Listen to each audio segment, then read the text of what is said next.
15 फरवरी की महाशिवरात्रि कोई साधारण तिथि नहीं है। यह वह रात्रि है जब स्वयं महादेव की कृपा धरती पर विशेष रूप से प्रवाहित होती है।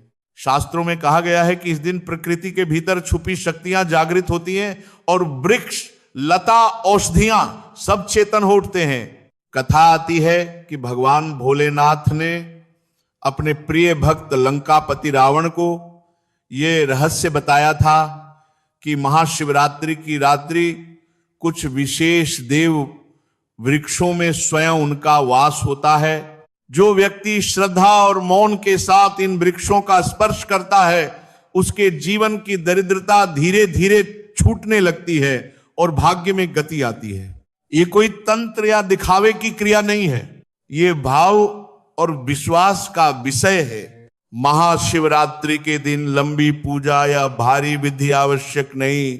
यदि संभव हो तो स्नान करके मन को शांत रखकर बिना किसी को बताए इन वृक्षों के पास जाएं, उन्हें प्रणाम करें, स्पर्श करें और मन ही मन अपनी प्रार्थना कहकर लौट आएं। सबसे पहले बेल का वृक्ष, बेल महादेव को सबसे प्रिय है। शास्त्र कहते हैं कि इसके मूल, तना, शाखा और फल सब में देवी देवताओं का वास है। महाशिवरात्रि के दिन बेल वृक्ष का स्पर्श करने से पाप क्षीण होते हैं और मनोकामना जागृत होती है। दूसरा है शमी का वृक्ष। इसे देवी शक्ति का स्वरूप माना गया है। शमी के स्पर्श से रोग, भय और दरिद्रता का प्रभाव कम होता है। यह वृक्ष साहस और स्थिरता देता है। तीसरा है पारिजात।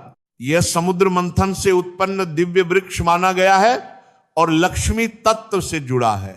महाशिवरात्रि के दिन पारिजात का स्पर्श मानसिक थकान और भाग्य की जड़ता को हटाता है। इसके अतिरिक्त पीपल और वट वृक्ष भी इस दिन अत्यंत प्रभावी माने गए हैं।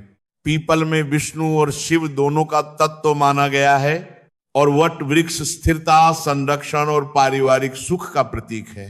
भक्तों, याद रखिए, ये सब चमत्कार के नाम पर डराने या लालच देने की बातें नहीं हैं। ये परंपरा है, भाव है और प्रकृति से जुड़ने का मार्ग है। महाशिवरात्रि के दिन यदि आप श्रद्धा, मौन और विनम्रता के साथ इन देव वृक्षों का स्मरण और स्पर्श करते हैं तो जीवन की दिशा धीरे धीरे बदलने लगती है। बस इतना ही, बाकी सब महादेव की कृपा पर छोड़ दीजिए।